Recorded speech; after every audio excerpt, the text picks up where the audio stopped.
Welcome back. In this lecture, we will address the central equation in the transport of electrochemical system. This equation is called the Nernst-Planck equation. In the previous lecture, we had introduced an important mechanism that shows up in transport of ions in electrochemical systems. This mechanism is called migration. This acts on top of diffusion and convection that is present in other systems. So there are three mechanisms: migration, diffusion, convection. All three can be operational in an electrochemical system, and all these things are brought together by the Nernst-Planck equation. So the way we would be approaching these issues is to consider certain thought experiments. These are possible, but still it may take a long time to, let's say, get to steady state. So as of now, we'll consider them to be thought experiments. So in this case, there's a setup wherein we conduct what is called a potential leap experiment. So at the working electrode, this is the reaction that takes place. Notice that R is an uncharged substance. It gives rise to an oxidized species and some electrons. Initially, at time t equal to 0, the circuit is open, and then we set up a potential which gives rise to a current, because of which the concentration of R at the electrode surface becomes 0. So the way to represent this equation in terms of boundary condition is that at t equal to 0, at all x, concentration of R is the same, which is indicated by CRB, B indicating bulk. At any time greater than 0, concentration of R at x equal to 0, which is the electrode surface, is 0. So that's the way to represent this experiment mathematically. So how would you solve this problem mathematically? How would you frame the problem mathematically? Notice that R is an uncharged substance. So the way we are going to get to current is to first solve the diffusion equations. We would be using the Fick's second law to get the concentration profile. This is the Fick's second law. We had introduced this in the previous lecture. And because this equation requires three boundary conditions. One is two boundary condition, a spatial condition, and another condition which is going to specify at any particular time the concentration as x goes to infinity. Okay, so this second order in space and first order in time. So therefore, we need three conditions. So the third condition is this. These are the two other conditions.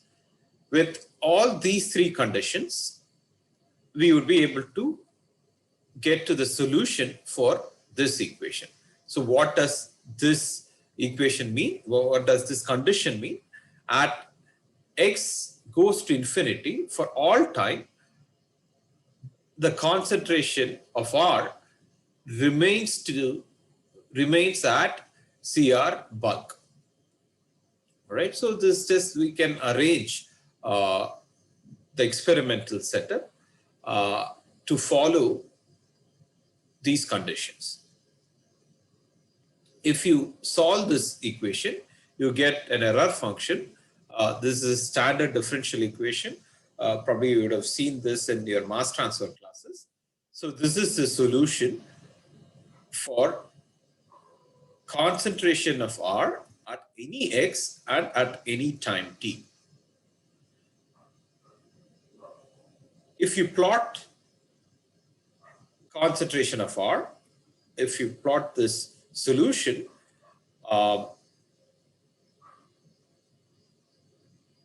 as a function of x and time, you get this plot. So along the x-axis, we have the spatial, one-dimensional spatial coordinate that is of relevance. So that varies from 0 to 1. And these are plots at different times. So at time t equal to 0, the concentration of R at all x is a constant, which is the same as CR bulk. But after time t, there is a variation in concentration at all x, right? So let's see how that, what is the pattern here? At small time intervals, there is a deviation from the bulk concentration, that is CRB, only in a narrow region. Okay, so as time increases, the deviation from CRB progresses to greater x. Okay, so and it takes infinite time for the deviation to reach x equal to 1. Okay, so or at least by infinite time means long time. Okay, so why is this pattern important?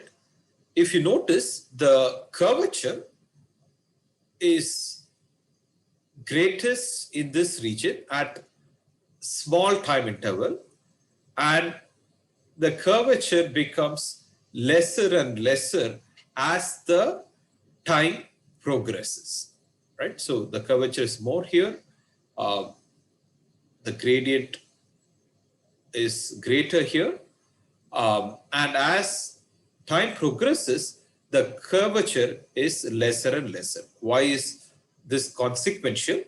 Because what is being measured is the current. Okay? So it's not, even though we're plotting a concentration profile, what is being measured is the current, and the current depends upon the curvature. Let's see how.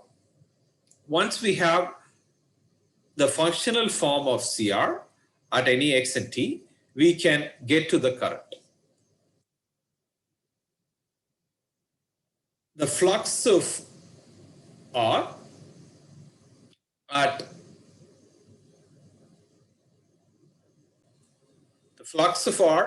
any particular x can be obtained by simple differentiation, and you get this functional form. So what gives rise to the current? Let's look at the reaction, relevant reaction. At the electrode surface, R gets converted to O. Okay, so that's where the current is being generated. And amount of R at the electrode surface is obtained by computing the flux of R at x equal to 0 at any particular time t, right? So once you have this functional form, at x equal to 0 will give you the flux of R, and all of that flux of R gets converted to O and generating the current. So if you want to get to current, we have to calculate the flux of R at x equal to 0 at any particular time t. So that will give you I at any time t. Okay, so here mu O and mu R are stoichiometric coefficient. So this is what you typically do in simple chemical kinetics, right? All right. So once you have that, to get time current at any particular time t, we can just substitute x equal to 0 and get the functional form of current at any particular time t. So this is the functional expression for I of t. This equation is called the Cottrell equation. Okay, so this is of important relevance because this kind of potential leap experiment is done often, and the important implication of Cottrell equation is that current goes as t to the minus half. So the current is infinite at t equal to 0, because if you substitute t equal to 0 here, that's what you get. And then as time progresses, the current decreases, and it decreases in the form proportional to t to the power of minus half. So let's understand why current is very high in early stages of time, because what governs transport of R is diffusion. Okay, because the gradients are very steep at early stages, the flux is also very high at early stages at small t's, and because the flux is very high, the current is also very high. Okay, so as time progresses, the curvature is less, the gradients becomes lesser. Therefore, the fluxes of R decreases, because of which the current also decreases as time progresses. Okay, so this t to the power of half minus half behavior will be seen in many instances in electrochemical instruments and experiments, and this is indicative of diffusional behavior. Okay, so this is an important equation called the Cottrell equation. Let's move on to another system, again a thought experiment, which is going to get us to the Nernst-Einstein equation. Let's pause for a minute and understand the difference between the previous experiment and this experiment. In the previous experiment, if you noticed, R is an uncharged species. We were able to get to the current by just solving the diffusion equation. Okay, so we didn't introduce any equation related to migration, but just with diffusion equation, we were able to get to the current because R reacts at the electrode surface to give rise to the current. Okay, so all aspects of current was obtained by just appealing to the diffusion equation. We will address a slightly different system in this thought experiment. Again, this experiment can also be done, except that the time required to attain steady state is fairly large. So what is the experiment here? Initially, you have identical solution in these two electrodes, and at the electrolyte is also identical. Then you impose a constant current by applying a particular potential. Okay, so what happens when you apply a constant current? On this side, metal M generates a cation, and on this side of the system, the cation gets reduced to form metal M. So as soon as this current is set up, what would happen? On this side, there will be more cations that are built up. Therefore, this system becomes more positive. Because this becomes more positive, this positive atmosphere will induce the transport of anions into this system. Okay, so that is due to migration in early stages. Because of the positive charge buildup here, the counter ions that is present, that is the anions that are present, would get transported into this system because of the buildup of positive ions due to migration. Okay, so as the time progresses, we can wait for diffusion fluxes to build up. Okay, so what is diffusion fluxes here? Because of the positive charges, the anions gets built up here. Therefore, the concentration of anions is greater on this side compared to this side. Okay, so that would induce the transport of anions from this side to this side. So the migratory flux will be in this direction and the diffusion flux will be in this direction. So we are going to consider some time wherein the migratory fluxes are balanced by the diffusion fluxes. In the early stages, the migratory flux of anions are greater than the diffusion fluxes. As time progresses, the diffusion fluxes also increases, and we are going to consider some time t wherein both the fluxes are one and the same. So the diffusion flux of the anions, so A indicates anions, is equal to the migratory fluxes. Okay, so this formula was introduced in the previous lecture. So because both these are one and the same, we can equate both these terms and they add up to 0. So once this steady state is established, the current is only carried by the transport of cations. Okay? So anions do not contribute to current.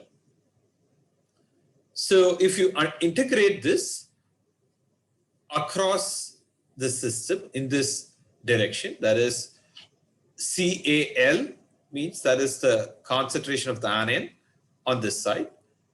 CAR indicates the concentration of the anion on this side, right side. R and L indicate right and left side. So you can integrate this and obtain a simple expression as given here.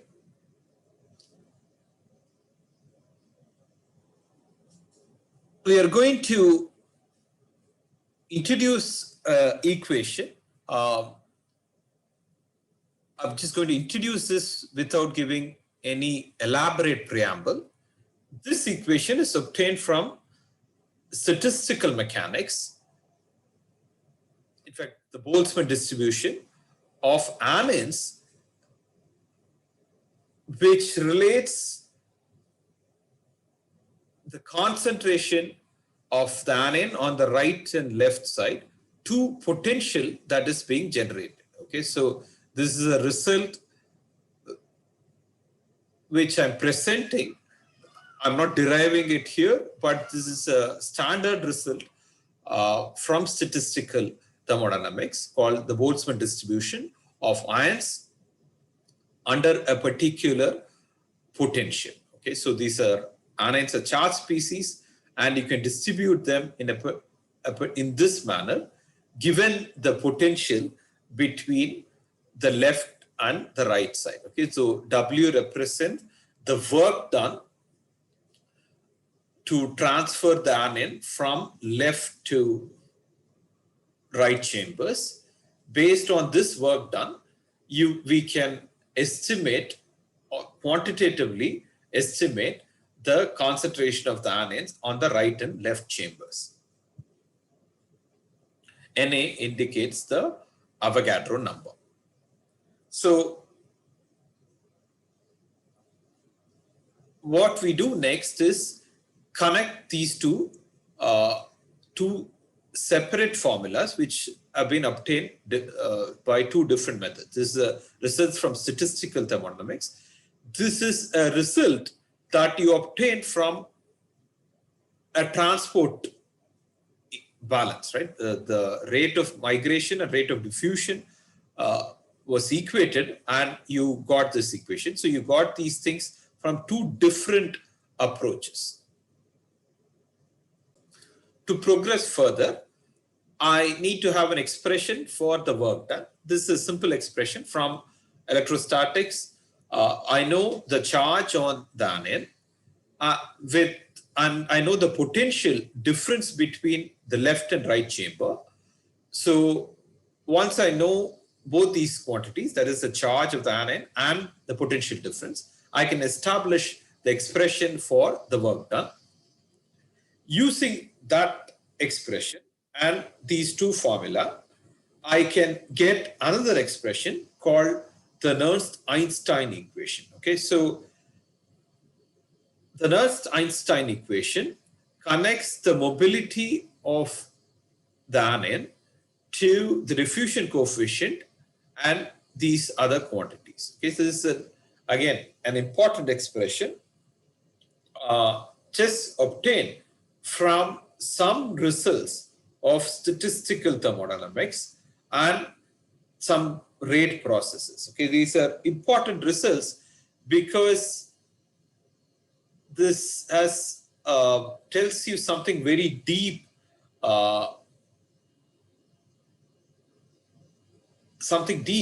which connects some results of equilibrium. So this is a result from equilibrium to rate processes. Okay, so these are all if you take a course on statistical thermodynamics, you will hear something called fluctuation dissipation theorem. These are one such relationship. Okay, I won't elaborate any further on this, but all I'm trying to stress is that we have related the behavior of the system at equilibrium to behavior of rate processes in that system. Okay, both these things are related. These are what are called linear response theory. From linear response theory, you will hear something called Green-Kubo relationship. These are just words and jargons for now, but all I'm trying to say is that if you go and take a class in statistical thermodynamics, these kinds of relationship will be derived in detail. So what are the three jargons which I tried to quote? I said fluctuation dissipation theorem, linear response theory, Green-Kubo relationship. Okay, so you will learn about these things if you go and take a class in statistical thermodynamics. In any case, the relationship which we are interested in is the Nernst-Einstein relationship, which is given here. We're going to use this to derive the Nernst-Planck equation. So how do we go about using this result? We had earlier seen that this is the expression for diffusion flux. Okay? This you must have seen in your mass transfer class. In the previous lecture, we introduced the expression for the migration flux. We are going to substitute the Nernst-Einstein equation into the migration flux equation. That is, substitute for the mobility here, and then write an equation connecting both the fluxes. So the overall flux is a sum of two quantities given by the diffusion flux as well as the migration flux. Okay, obtain this from these two quantities. So this is the equivalent of fixed first law in the presence of true transport mechanism. So the fixed first law is usually presented in the presence of just diffusion. When migration is also present, this expression is the equivalence of the fixed first law. You can also write the fixed second law by just differentiating this, and you get this particular equation. But in most cases, what you will be using in analysis of transport and electrochemical system is this form of the equation. This form of the equation is called the Nernst-Planck equation, which gives the expression when three transport mechanisms are present. This is the expression for migratory flux. This is the expression for diffusion flux. This is the expression for convective flux. Okay, so this is the bulk velocity of the solution, concentration of species I. This is the diffusion coefficient of species I. This is the mobility of species I. Okay, so all three things are connected together, and you will be using this equation called the Nernst-Planck equation in the analysis of transport of electrochemical systems. So we'll be seeing the implication of these equations in the next few lectures. To sum up, we started with the analysis of sudden leap electrochemical experiments. Okay, when you change the potential suddenly in such a manner that the concentration of R at the electrode surface becomes zero, we analyze this using just the diffusion fluxes because R is an uncharged species. By just solving for the diffusion equation, the first and second Fick's law, we were able to get the expression for I at any time t. This expression is called the Cottrell equation. And what it showed was that current is infinite at time t equal to 0 and varies as t to the power of -12. Okay, it decreases in the following manner. All this was obtained just by using the diffusion equations. Then we looked at another experiment wherein we were able to derive an expression for the first Fick's law involving both the diffusion and migration. To derive this, we had to first derive the Nernst-Einstein equation and then put it in the migratory flux term. The most common form of the Nernst-Planck equation is this expression, which has three components corresponding to three transport mechanisms: migration, diffusion, as well as convection. So this is the central equation for this lecture, and we'll be seeing the implications in the next few lectures. We can also derive the equivalent of Fick's second law by just differentiating this. And in this expression, there are only two mechanisms: diffusion as well as migration. So we will conclude here, and we will utilize this form of Nernst-Planck's equation to analyze further aspects of transport in electrochemical systems. Thank you.